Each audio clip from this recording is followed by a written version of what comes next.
Volume 4, Chapter 510, 12th of October, 1946.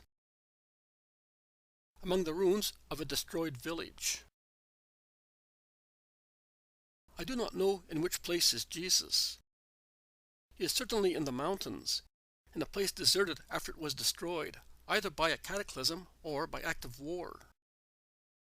And I would say that the latter is more likely the cause, because the ruins of the houses show signs of fire in the ceilings, protected from rain, and still visible through the tangle of bramble, ivy, and other creepers and parasitic plants, which have grown everywhere.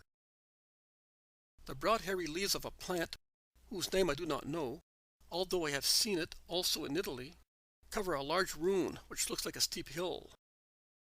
Farther back, the wall, standing upright and lonely to contemplate the rest of the collapsed house, is invaded by caper bushes and pellitory, and a clematis, whose branches undulate in the wind like loose hair, hangs from a fretted parapet of which once was a terrace.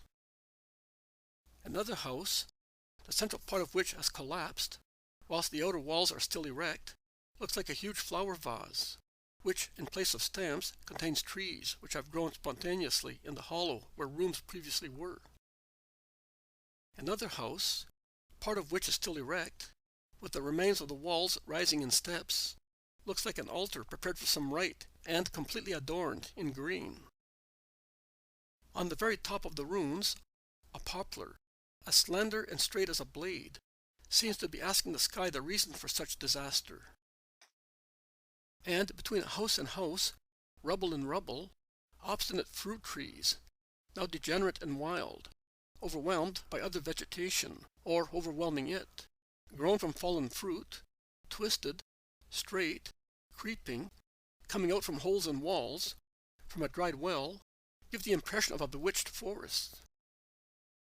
And birds and pigeons coming out of crevices among the ruins fly avidly towards neighboring fields once cultivated, where now there are tangles of hard vetch, dried up by the sun, and from their open pod seeds drop to the ground to spring up again at springtime, and tangles of darnel and taris. With fierce blows of their wings, the pigeons drive away the smaller birds searching for millet seed, or grains of hemp, which have come up from who knows what remote seed, lasting for years and years in wasteland through spontaneous sowing. And the birds, particularly the quarrelsome sparrows, avenge themselves by tearing off the thin ears of the scrubby millet and taking them away to their nests, flying with difficulty, all twisted because of the weight and the encumbrance of the millet cob. Jesus is not only with his apostles.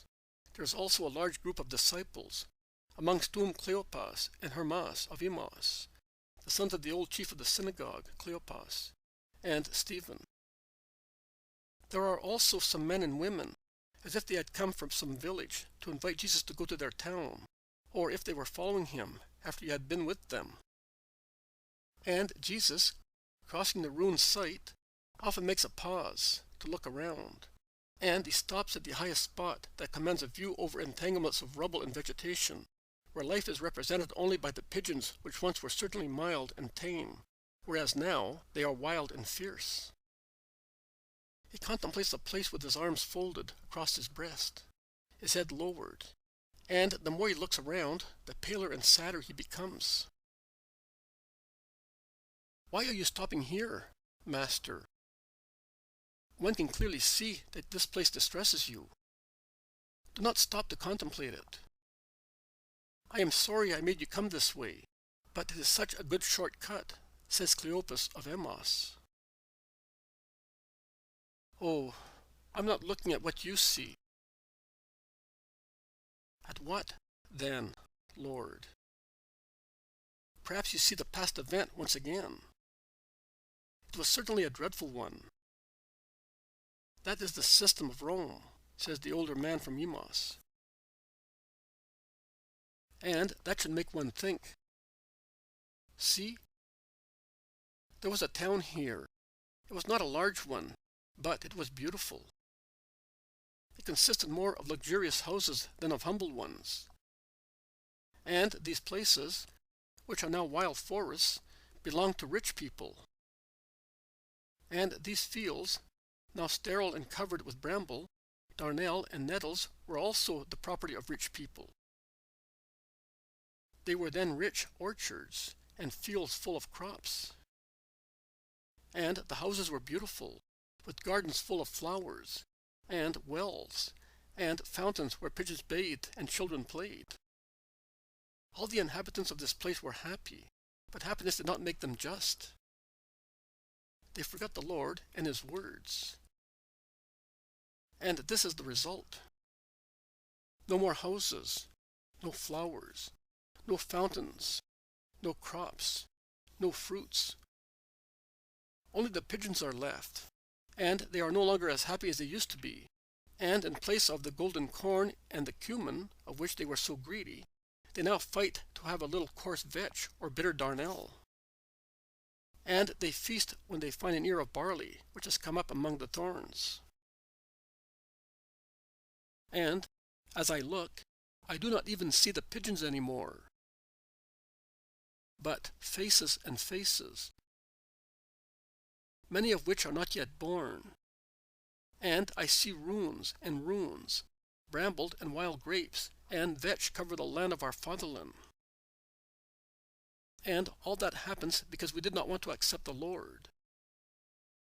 I can hear exhausted children weep, as they are more unhappy than these birds, for which God still provides the minimum assistance to survive, whereas these babies will be destitute of all help, struck by the general punishment, languishing on the dry breasts of their mothers, who will be dying of starvation and sorrow and indefinable fear.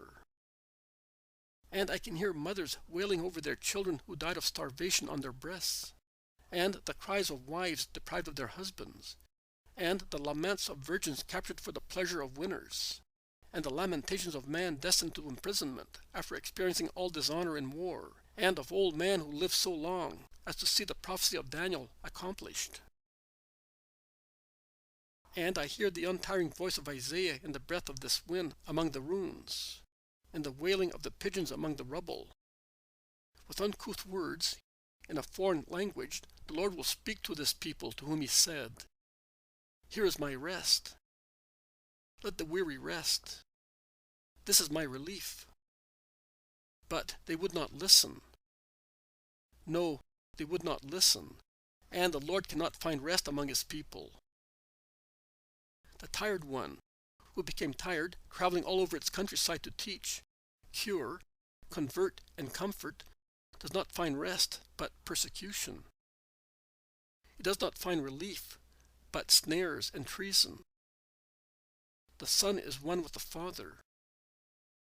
And if the truth taught you that also a cup of water given to a man will be rewarded, because each act of mercy done to a brother is done to God Himself, what will the punishment be for those who refuse the Son of Man, even a stone of the road, upon which He may rest His head, and the mountain spring which gushes through the bounty of the Creator, and the fruit forgotten on a branch because it was diseased or unripe, and the ear contented with pigeons, and have already prepared the noose to throttle the air in his throat, and thus take his life? O miserable Israel, who have lost justice and the mercy of God! Here is once again the voice of Isaiah in the evening breeze, more dreadful than the cry of the bird of death, almost as dreadful as the voice that resounded in the earthly garden to condemn the two culprits. And, oh, what a terrible thing! The voice of the prophets not joined to the promise of forgiveness, as it was then. No, there is no forgiveness for the mockers of God, for those who say, "We have formed an alliance with death.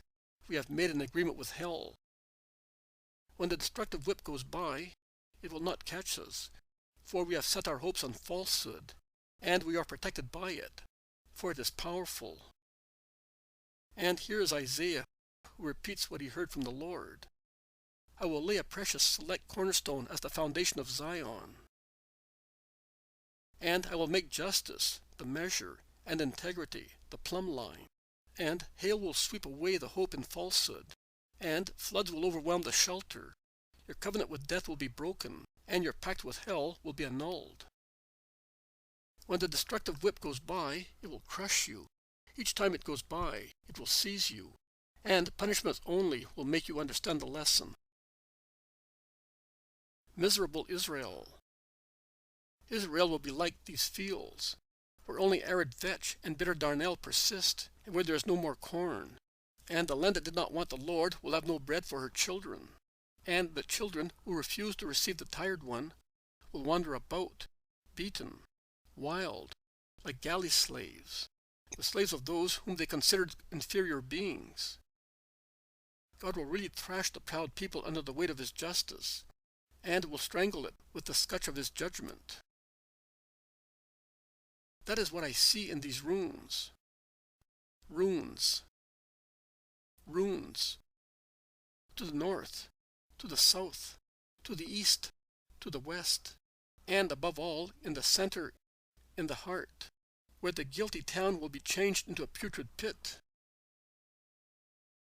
And tears run slowly down the pale face of Jesus, who raises his mantle to veil it, leaving uncovered only his eyes, dilated by the painful vision. And he sets out again, while those who are with him hardly whisper, terrified as they are.